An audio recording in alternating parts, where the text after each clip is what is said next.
Welcome to today's webinar. My name is Lori Chelius. I'm the project manager for the California Improvement Network. Today's webinar is entitled Right Care, Right Place, the North Vallejo Patient Access Partnership. This program coordinates referrals between Sutter Solano Medical Center and Clìnica North Vallejo to reduce inappropriate emergency department visits. We'll hear today from the CEOs from both organizations, as well as the site manager for the Clìnica North Vallejo clinic site. Before we begin, just a couple of housekeeping items. The session will be recorded. We'll be posting the slides and the recording on the CIN website in about a week. If folks could please put their ringers and pagers on hold and no ringers off. We'll have everyone muted, but just in case we need to unmute anyone. And also, please, if you could avoid any hold music, that would be great. If anyone has any questions during the presentation, you can use the chat function to send a message to the host if it's sort of a logistic question. And if you have a question for the speaker, you can send it to the speakers and the host.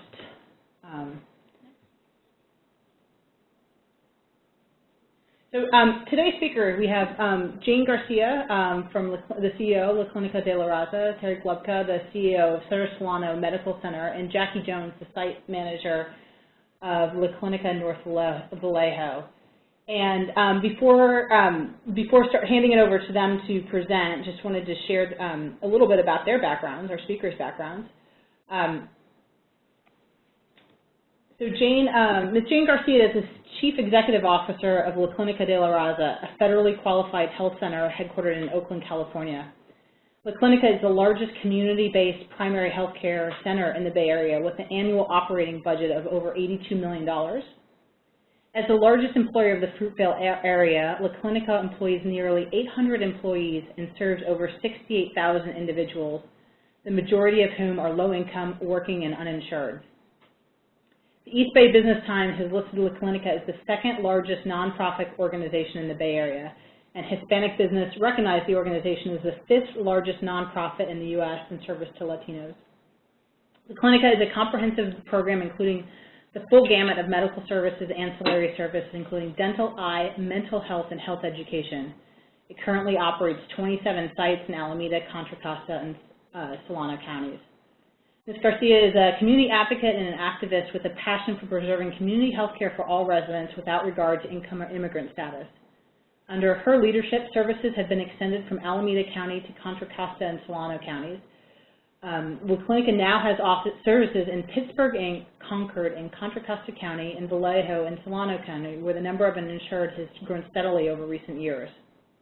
By the end of the year, a new Oakley site is expected to open and offer medical services to residents of eastern Contra Costa County. Ms. Garcia is the chairperson of the Community Health Center Network Center, NCB Capital Impact, and the Community Clinic Consortium.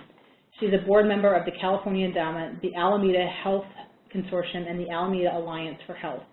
Ms. Garcia received her BA from Yale University and her master's from the University of California at Berkeley School of Public Health, and is originally from El Paso, Texas.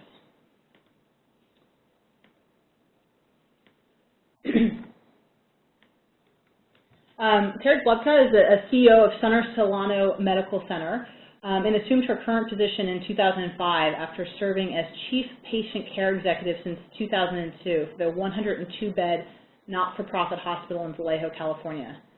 Prior to joining the Sutter Health team, Ms. Glubka's executive experience including serving as Deputy Chief Operating Officer at Good Samaritan Hospital in San Jose, and Chief Nursing Officer, Chief Operations Officer at South Valley Hospital in Gilroy, California. She's a 34-year veteran in the healthcare industry and is well respected in the field for her viewpoints and visionary outlook. She holds an undergraduate degree in nursing and a graduate degree in business administration. She's been an integral part of the implementation of several patient safety initiatives at Sutter, such as digital imaging through PACS, the electronic ICU program, and the electronic medication administration program. In her leadership and guidance of strategic business development at Sutter, Ms. Glubka has overseen the construction of a 24,060,000 square foot cancer center and medical office building, the implementation of the Emergency Department's Fast Track program, an OB hospitalist program, outpatient ambulatory services, and a rapid response team, and major remodel projects for endoscopy services and imaging services. Ms. Klopka serves as a board member for the following community-based programs: Partnership Health Plan of Health California, Solano Coalition for Better Health, Sutter Solano Charitable Foundation, and Vallejo Chamber of Commerce. And finally, we have Jackie Jones. Jacqueline Jones is the site manager at Clìnica North Vallejo with responsibility for overseeing the daily operations of the site.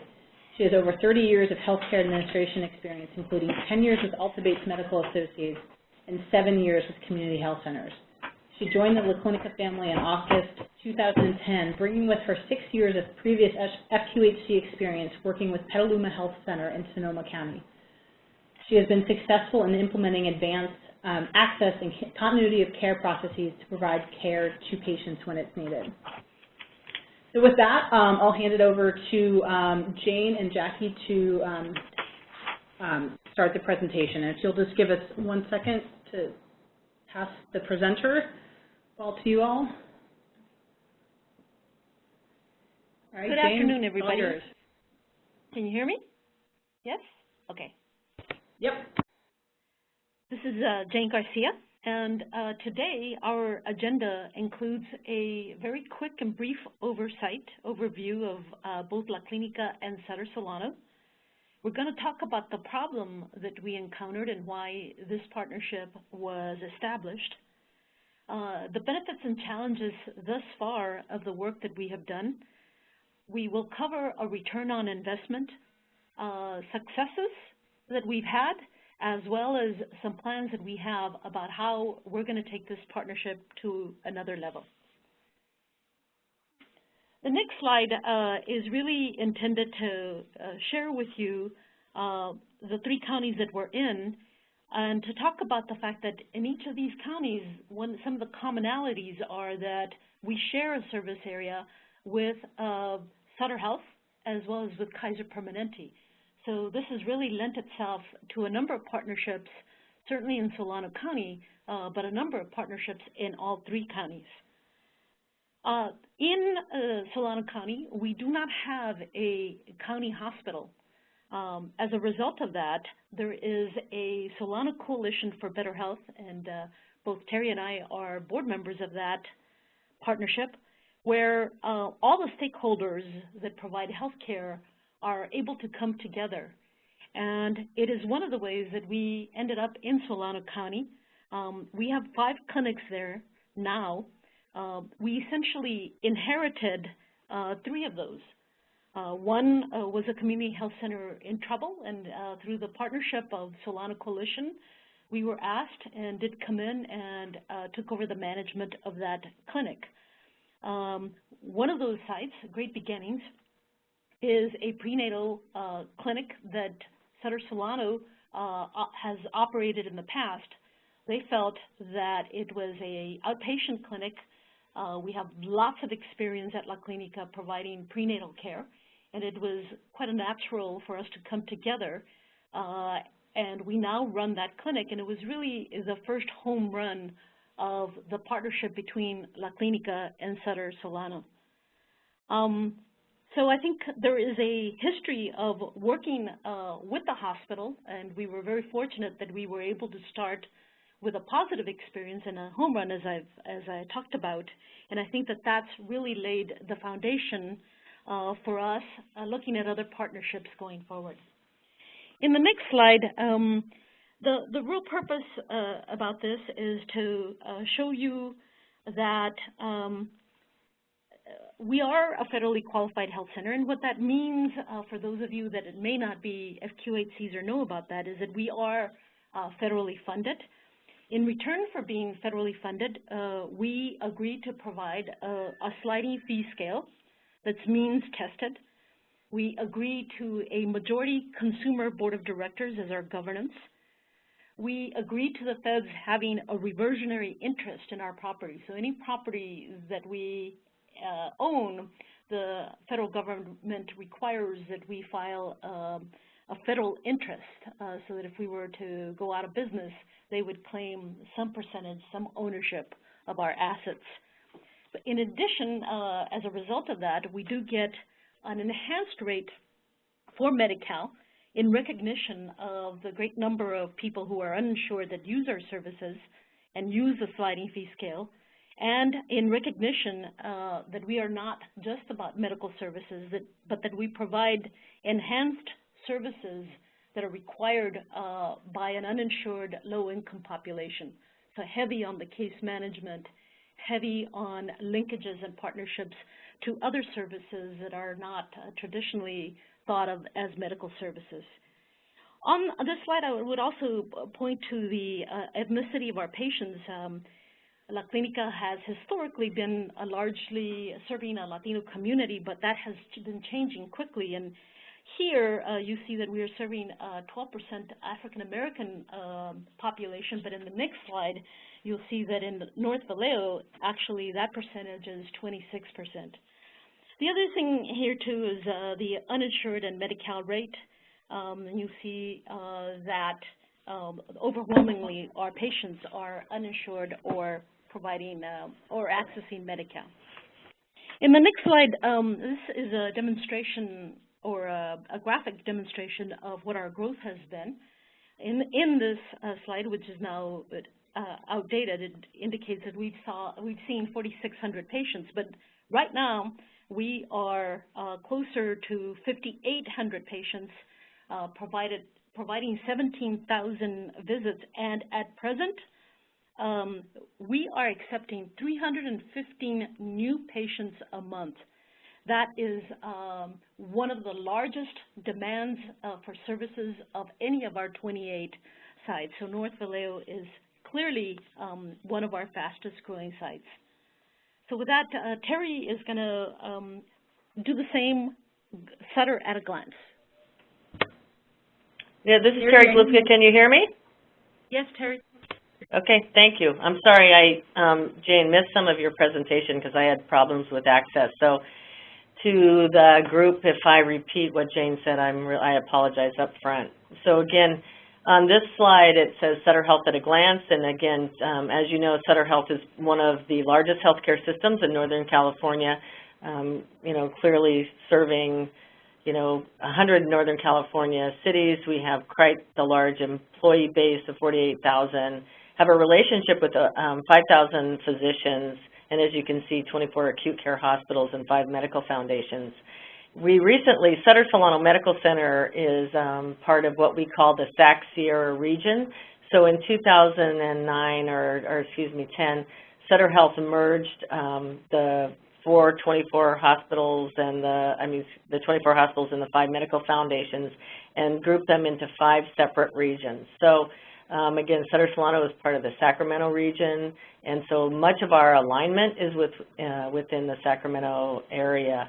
And so actually here at Sutter Solano, we have direct access to 500 physicians, and then work very closely with the 5 other hospitals. So on the next slide is Sutter Solano at a glance. I don't know who's moving the slides. There you go. This is our information. This is 2010 data for, is somebody going to advance the slide? There we go. Sutter Solano at a glance. This is 2010 data, and if we look at year-to-date 2011, we are tracking with these same numbers. What I want to add to Sutter Solano at a glance, this just speaks to Sutter Solano, but again, we serve the Vallejo community, so that's South County, if you will, and Solano County. And just to give you a framework for the clientele and the patients that we serve, as you know, Vallejo was the first city, I think, in the nation to go bankrupt. Just in November of 2011, the city did come out of bankruptcy. But as you can imagine, with a bankrupt city, you have the police force has been minimized, the fire department's been minimized, city workers. So in Solano County alone, the unemployment rate is 11%, so we are the highest in the Bay Area. Vallejo, it's at 13.6%. Vallejo has the highest foreclosure rate in the county, and so as you can see, our demographics that both Jane and I serve, our patient population is stressed. already. There has been growth in Solano County, but it's primarily small businesses, and so as you know, small businesses normally don't offer health insurance. So that's a little bit about our community and, again, about Sutter Solano. If we go to the next slide on Sutter Solano's priorities, I think I missed, there we go, there's a slide. And just really briefly, I want to highlight on a couple of areas here. And again, these priorities are for every affiliate and medical foundation within Sutter Health, so we remain very focused on these areas. And just a couple of highlights. If we talk about quality, and I have to mention that, I'm so excited and very proud of that. We, at Sutter Solano, we are at top decile performance in terms of all of our quality metrics, and as you know, CMS now has value-based purchasing for the acute care hospital, so it's critical that we maximize our Medicare reimbursement by having the highest, meeting all the quality measures, and we're thrilled at this point we've done that. I want to talk a little bit about our finance priority, again, to help with some of the framing. In the last 2 years especially, we have seen an increase in Medi-Cal payers, an increase in Medicare. So those we consider our government payers, and government payers notoriously pay much less than cost. We've had a significant increase, especially in 2011, in our county and uninsured population. So our CMSP and our, if you will, those that have no ability to pay have significantly increased. And then with that, as I mentioned, the small business growth, a lot of the larger companies have left the community. We have a decrease in our commercial, or our, our Health Nets and Blue Crosses, and as you know, unfortunately, that often will help offset the losses that you see in Medi-Cal and Medicare. So we've, seen a decrease in our commercial payer. So our financial situation here at Sutter Solano, given our demographics, is very challenged, if you will, both in the community, and then that does overflow into the hospital. And then if we look at community, and I think it's referenced on the previous slide, in 2009 to 2011, we've seen a $10 million increase in charity care. So this is where, we cover the cost of those that cannot pay. So we expect, as you can see, in 2010, it was $19 million in community benefit, mostly charity care. For 2011, it'll be in at least $20 million in charity care for those, for Sutter Solano, and caring for our community. And then again, when we talk about growth, given the demographics in the community, our growth is fairly flat. So this is a situation where Sutter Solano is very, very lucky, or that is probably not the best word, but truly benefit from being part of a health system, and Sutter Health helps support Sutter Solano Medical Center.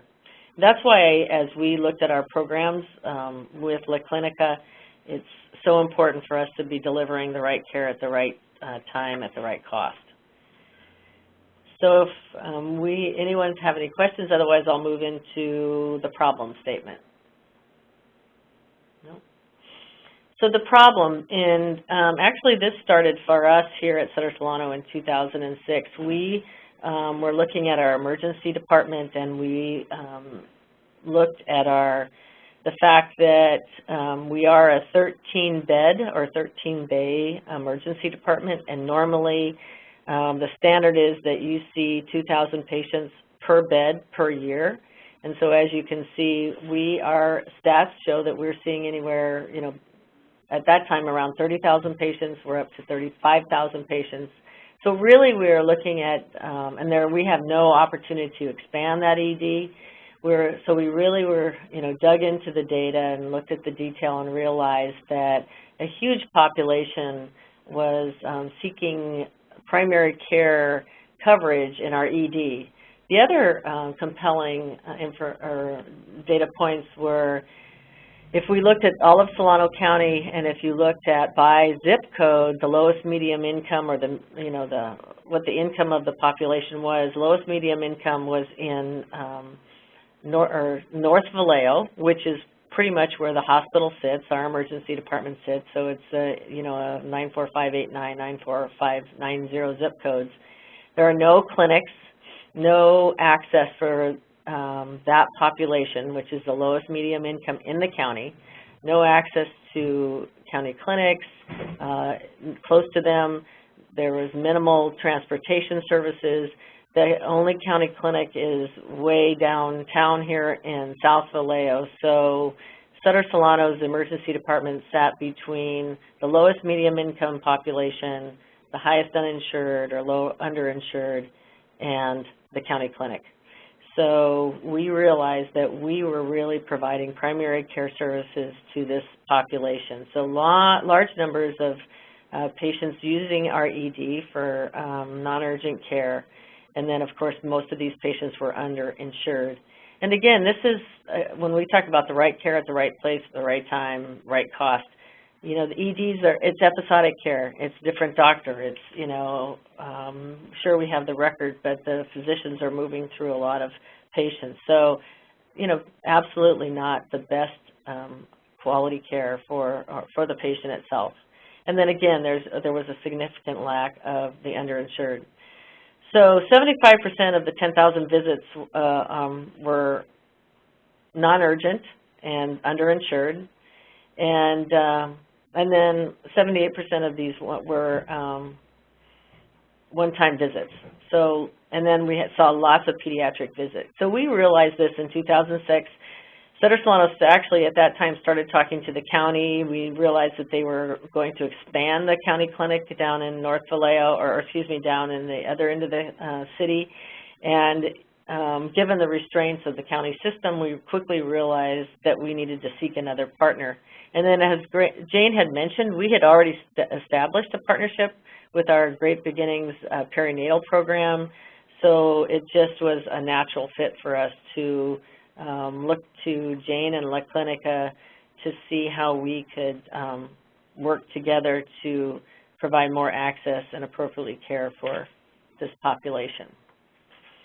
And if I could add a couple of other statistics that speak to the problem, the unemployment rate in the county was 12%, and in fact, the number of uninsured had risen in that time period, a whopping 53% increase from 12% to more than 20%. So we were feeling that right. because of the economy. And then at the same time, we were experiencing some very key private physicians who were leaving their practices, creating another vacuum for access to primary care. Yeah, that's a very good point. At the same time, at one point there was a large primary care group here. They unfortunately over the years had dwindled, but exactly the same time they actually disbanded and many of them left the community. So good point. So our collaborative. So at that point in time, the natural partner for us here at Sutter Solano was to reach out to La Clínica and Jane and her team. Again, we'd already developed a strong partnership. We trusted the relationship given our experience with our Great Beginnings perinatal program. Sutter Solano, and again, Jane will talk more about this, I'm sure, but La Clínica really was the vehicle and said that, with support of the key stakeholders, we're willing to expand their services here locally. Actually, and they're pretty much across the parking lot from the hospital. We also, Sutter Solano, clearly a key partner, Kaiser Permanente. And Kaiser, for those that you don't know, Kaiser Permanente has a facility probably less than a mile from Sutter Solano. So we really are neighbors. We too have a history of partnering with them on various levels. Kaiser, as an example, every other day we work with the ambulance EMS system, and those patients that are unassigned, Kaiser will take the unassigned patient one day and Sutter Solano will take the other. So clearly work together to take care of the community, and everyone has their quote-unquote fair share. For Sutter Solano and Kaiser, one of the one of the most significant contributions were, included funding. So Sutter Solano and Kaiser, we both committed to $300,000 each support of La Clínica opening their clinic, and that was over a 3-year period. Solano County and Health and Social Services, the County Board of Supervisors approved, I think it was about $250,000 over the same period. And then, again, I think Jane did a great job describing the Coalition for Better Health, and they contributed, and again, it's a little fuzzy. I know it was over about $100,000. Jane, you may know more.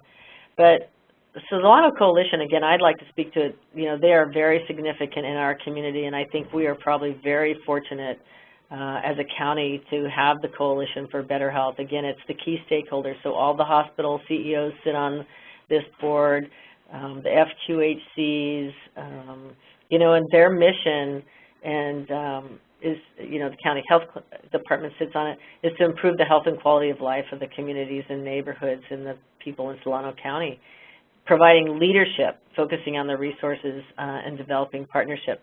So it was a natural conversation for all of us to have because we've been partners. We've been working on improving the health in the community. And so, the coalition actually facilitated the conversation between all of us with Kaiser and the county and Jane at some level, especially when it came to the funding and really realizing it was just absolutely the right thing to do. Clinic Consortium, they also sit on the coalition board and clearly has influence and leadership, and they represent the FQHCs. Various community organizations, I know that I spoke to the Chamber of Commerce, we spoke to the many times, really shared our message to the various community organizations to tell our story and how important it was. And then the providers in the health plan, again, I'm not sure if you all know, but in Solano County we do have a county organized health plan, the Partnership Health Plan of California. They're our Medi-Cal managed care program.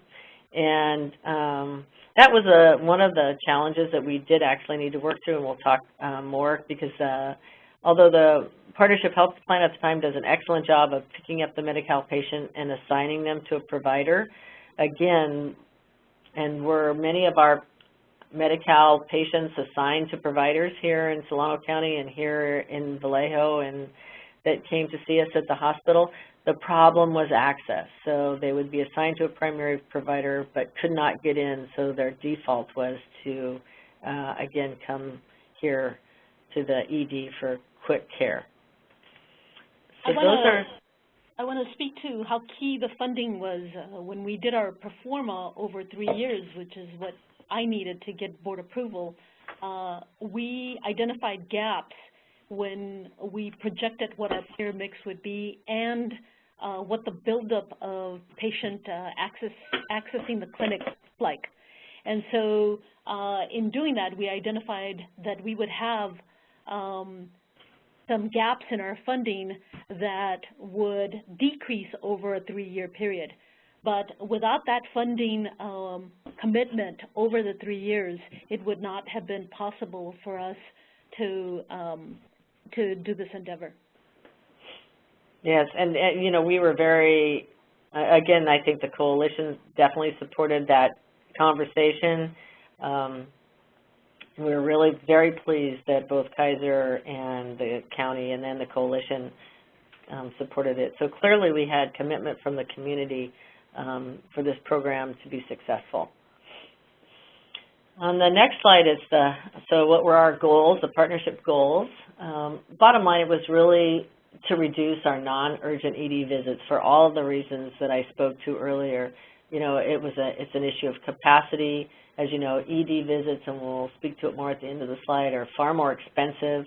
It's episodic care, and really, in my opinion, is just not the right care for the patient. And again, it never speaks to, ED care never speaks to developing a healthy community. It's reactionary versus proactive. The second goal, provide primary and urgent care resources for the diverse and economically challenged community. and more importantly, in my opinion, is to establish a medical home for these patients. You know, we had become their medical home. The ED had become their medical home. And again, this was for the uninsured and even the ones, even the underinsured or the partnership health plan patients. It was just so much easier for them to drop in for an ED visit than make an attempt at, you know, setting up an appointment. A lot of these patients have to go to work. They can't take time off to go to the doctor. So the ED care was the most convenient. And then again, bottom line, right care, right place, right time. And I would add right cost, right use of resources. And the right players. I think that was critical. And just to add to that, our national association has really been focusing in on this particular issue of the ED visits and has indicated that as a country, we are spending $18 billion in ED utilization that would be better served in an outpatient basis. And that number for California is about almost $2 billion. So we think while there are a number of studies that have showed varying numbers, but a projection that 35 to 40% of all emergency department visits could be appropriately managed in other settings. Right. So I guess it looks like I have two questions on the screen about the ED visits. Should I answer those now before we move on? Or actually, it does tie into our next slide. So if we want to move to the next slide. One of the questions was, were the majority of the ER visits walk-in or 911 for primary care and urgent care eligible? Most of it was walk-in. And again, it was lots of, we did have a listing, I have it here in front of me, but lots of, you know, basic pharyngitis, et cetera.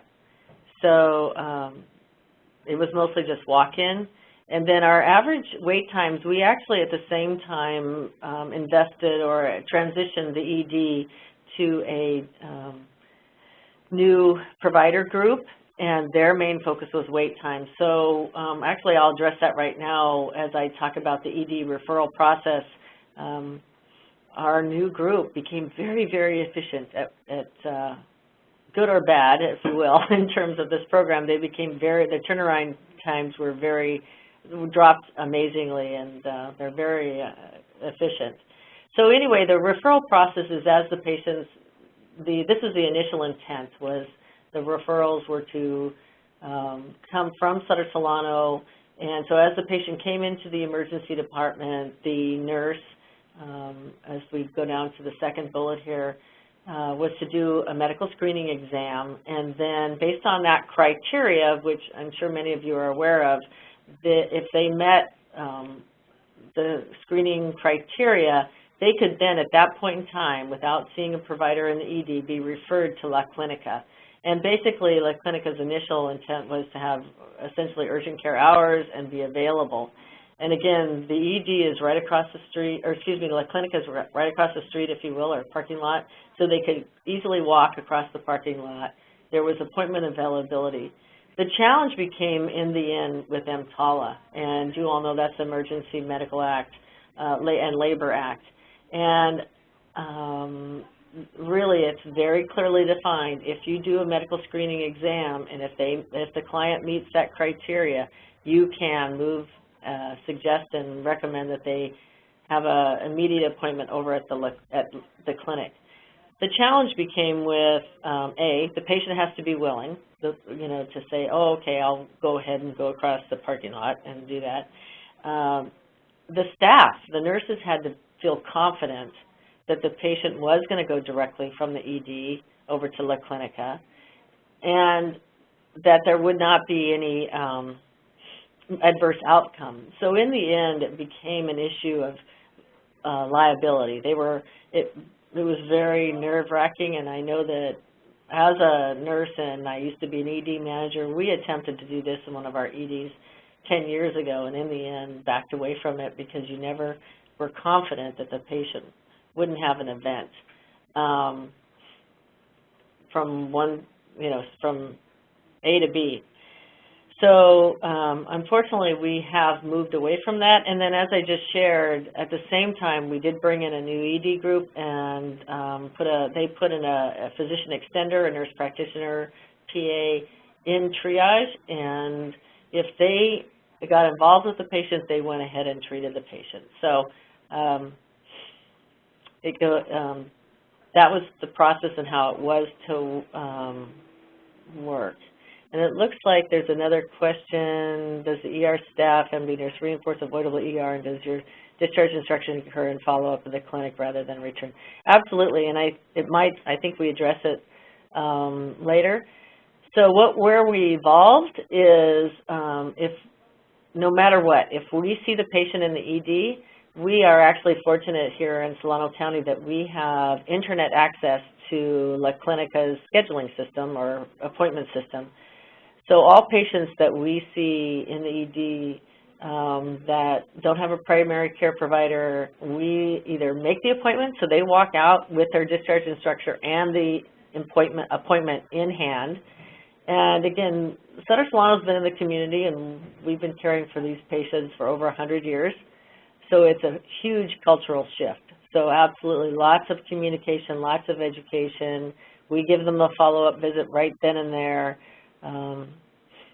So we do not encourage them at all to ever come back to the emergency department. We really are dedicated to trying to establish a medical home, which then speaks to Jane's next slide.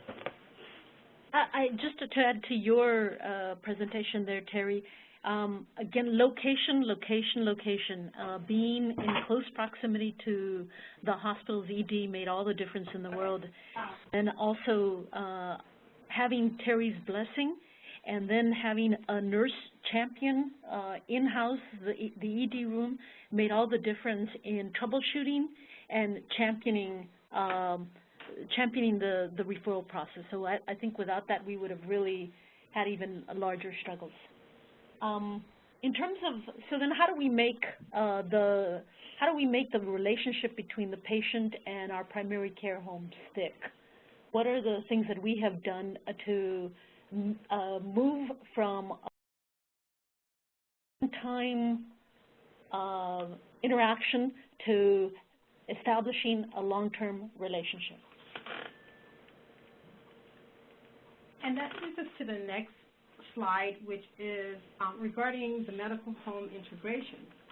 What we found in most cases is patients was presenting at the ED department because they were not aware of any other after-hour medical facilities available, and subsequently they seek medical care at the ED.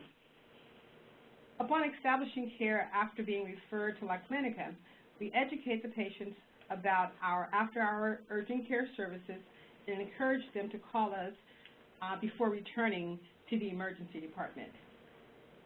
At the time the appointment is made by the ED department, the patient is assigned to a PCP, primary care provider, and the relationship is established between provider and patient, which provides continuity of care and decreases the chance of the patient returning to the ED for inappropriate medical visits.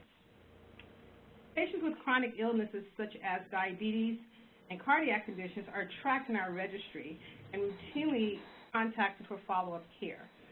Standing orders are put in place to make it easier for the patient to go to the lab to have their lab work completed prior to coming in for their appointments. We also track their referrals and make sure that the patients are getting in for appointments for specialty care, and we automatically do recalls monthly to ensure that the patients are making their appointments and that they're keeping their appointments to see their specialists.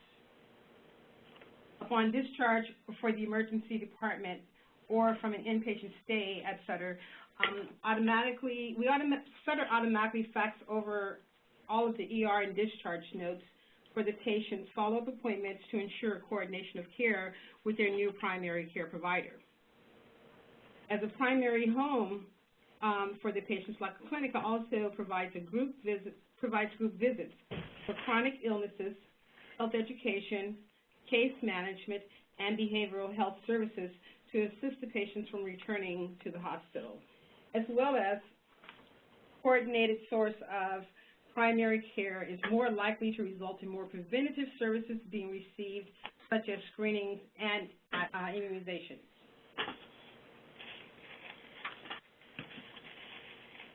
And the next slide is regarding the impact of the partnership.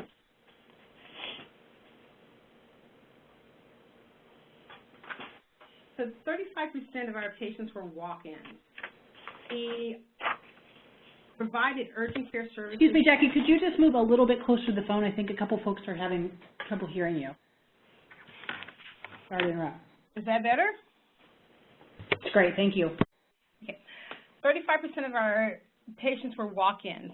Patients walking in looking for care without having a primary care provider. We were able to make sure that we could see those patients at the time of care, because one of the things that impacts visits the most is the ability to see the patient at the time the patient needs to be seen. Otherwise, they get discouraged and they will, return to the emergency room seeking immediate care when they can't get it elsewhere. 500 referrals for specialty care comes in on a regular basis for us, and we were able to capture 95% of our patients and have them assigned and continue to return back to our site for their primary health care. And on that point, I think somewhere else we indicate that we have an average of 3 visits per patient that is now claiming us as their medical home. But in fact, we have a number of people that have up to 10 visits, and they're using La Clínica as their medical home. So we do think that we have been able to change some habits, some practices, and that's having its impact. And moving on.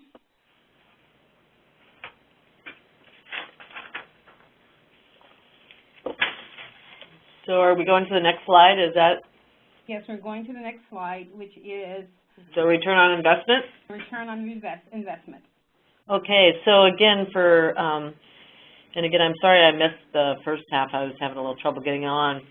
We actually, the California Healthcare Foundation did indeed do a study, and this is over an 18-month period, and tracked with us, and these are the results. So it was a third party. USC did, California Healthcare Foundation funded it, USC did it, and this is the results of that study. And so of the ED non-urgent patients referred to La Clínica, 44% were underinsured, a third were on Medi-Cal with, as you know,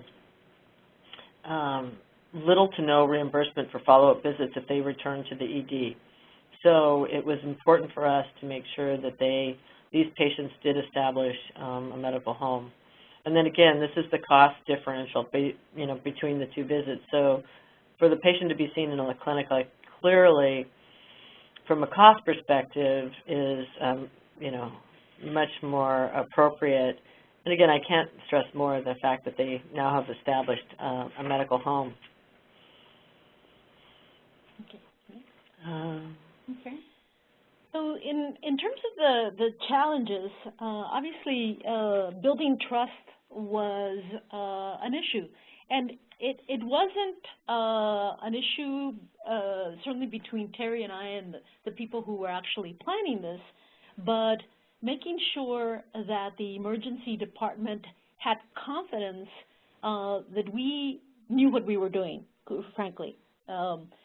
We were fortunate that we were able to find a retired Kaiser physician who did emergency department care. So I think that really actually helped that piece of it. But going forward, I think that's one issue that needs to be paid attention to if you are going to replicate this effort.